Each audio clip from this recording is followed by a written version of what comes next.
এবার শুধু বকরিদ একটাও গরু কুরবানি নয়, ঈদের দুদিন আগে মুসলিম সমাজকে কড়া বার্তা মুখ্যমন্ত্রীর। বাংলায় কি শুরু হয়ে গেল নতুন রাজনৈতিক যুগ?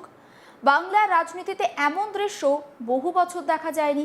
ঈদের ঠিক দুদিন আগে সরকারের তরফে স্পষ্ট বার্তা, রাস্তায় নামাজ নয়, খোলা জায়গায় কুরবানি নয়, 14 বছরের কম পশু জবাই নয়, আর সব থেকে বড় কথা, গরু কুরবানি তো নয়ই। একসময় যেই বাংলায় ভোটের আগে সংখ্যালঘু তোষণ শব্দটা বিরোধীদের সব থেকে বড় অস্ত্র ছিল, সেই বাংলাতেই এখন একেবারে উল্টো ছবি।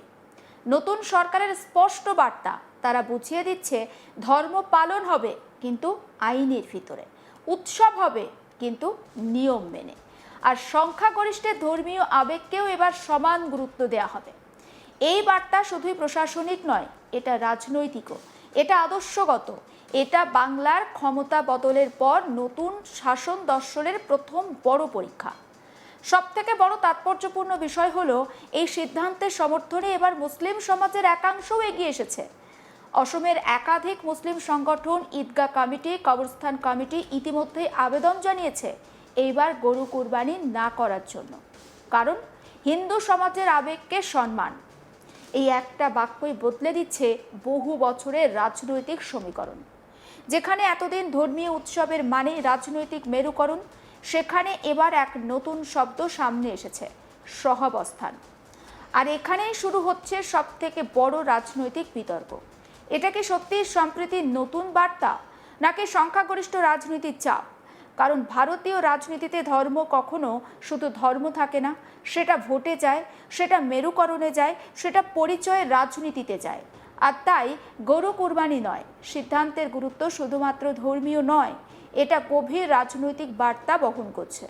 বাংলায় 15 বছরের তৃণমূল শাসনের অবসানের পর বিজেপি সরকার ক্ষমতায় এসেছে পরিবর্তনের প্রতিশ্রুতি নিয়ে, আর ক্ষমতায় এসেই তারা বুঝিয়ে দিচ্ছে আগের প্রশাসনিক সংস্কৃতি আর চলবে না।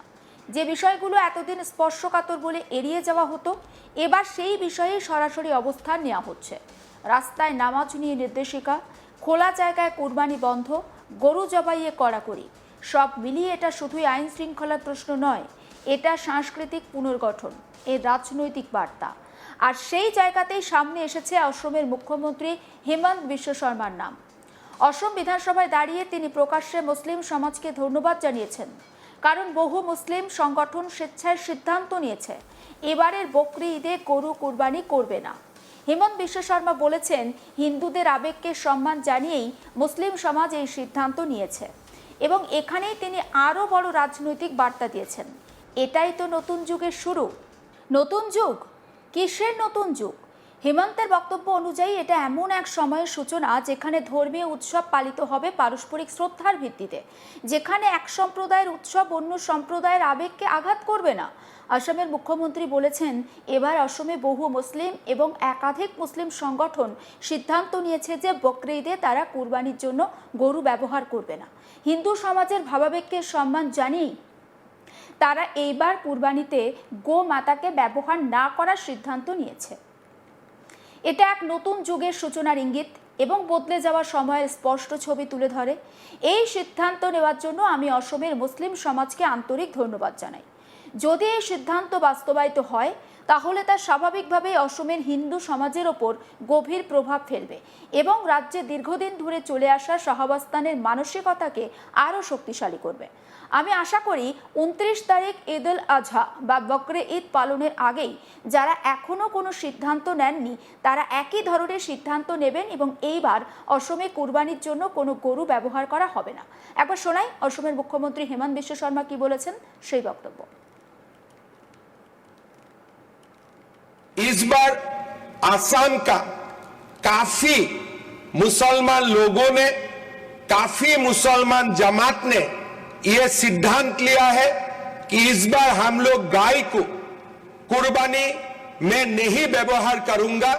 हिंदू लोगों का सम्मान को सम्मान करते हुए हम गौ माता को कुर्बानी का रूप में इस्तेमाल इस बार नहीं करूंगा। जी, जो एक नया समय का इंगित देते हैं, जो नया समय का एक स्पष्ट रूपरेखा भी हमारा सामने लाते हैं। मैं असम का मुसलमान समाज को यही मन से धन्यवाद देता हूं कि आप लोगों ने अगर ये सिद्धांत क्रियान्वित किया तो ये सिद्धांत असम का हिंदू लोगों को स्वाभाविक रूप से बहुत ही प्रभावित करेगा और असम में हम एक साथ रहने का जो एक हमारा हमेशा हिस्सा है, इस हिस्सा को डेफिनेटली और आगे लेके जाएगा।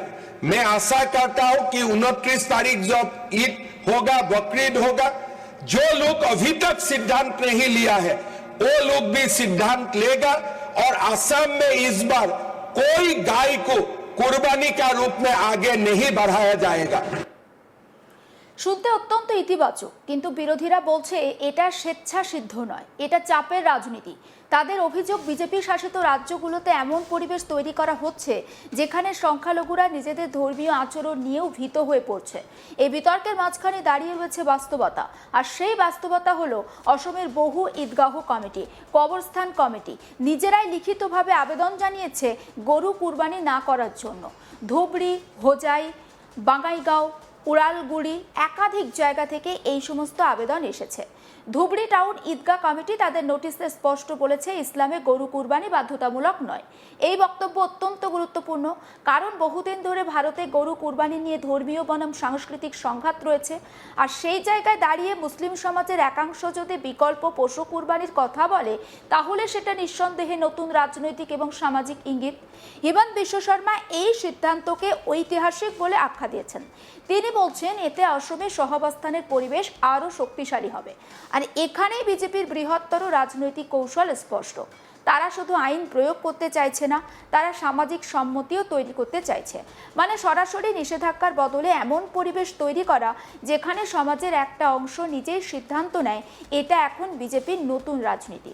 একসময় বিজেপিকে শুধু হিন্দুত্বের দল বলা হতো, এখন তারা নিজেদের সাংস্কৃতিক জাতীয়তাবাদের বাহক হিসাবে তুলে ধরতে চাইছে। যেখানে গরু শুধুমাত্র পশু নয়, গোমাতা। যেখানে সংখ্যাগরিষ্ঠ ধর্মীয় অনুভূতিকেও রাষ্ট্রীয় গুরুত্ব দেওয়া হবে। আর বাংলার ক্ষমতায় এসেই সেই একই মডেলের ইঙ্গিত মিলছে। রাজনৈতিক বিশ্লেষকদের একাংশ বলছেন এটা শুধুমাত্র প্রশাসনিক নির্দেশিকা নয়, এটা মেসেজ পলিটিক্স। কিন্তু বার্তাটা কি? নতুন সরকারের সংখ্যাগরিষ্ঠের আবেগকে আর উপেক্ষা করা হবে না, এবং এই বার্তা বিজেপির মূল ভোট ব্যাংকের মধ্যে প্রবলভাবে জনপ্রিয় হতে পারে। বিশেষ করে বহু হিন্দু ভোটার দীর্ঘদিন ধরে অভিযোগ করতেন তাদের ধর্মীয় আবেগকে গুরুত্ব দেওয়া হয় না, কিন্তু সংখ্যালঘু তোষণ চলে। বিজেপি সেই ক্ষোভকেই রাজনৈতিক শক্তিতে পরিণত করেছে, আর এখন ক্ষমতায় এসে সেই প্রতিশ্রুতির বাস্তব রূপ তারা দেখাতে চাইছে। তবে বিষয়টা এত সরলও নয়, কারণ ভারতের সংবিধান ধর্মীয় স্বাধীনতার অধিকার দেয়। ফলে প্রশ্ন উঠছেই, রাষ্ট্র কি কোনো ধর্মীয় আচরণ বা আচরণে পরোক্ষভাবে প্রভাব ফেলতে পারবে? বিরোধীদের বক্তব্য, আজ গরু কোরবানি নিয়ে সামাজিক চাপ তৈরি হচ্ছে, কাল অন্য কিছু নিয়েও তো চাপ তৈরি হতে পারে।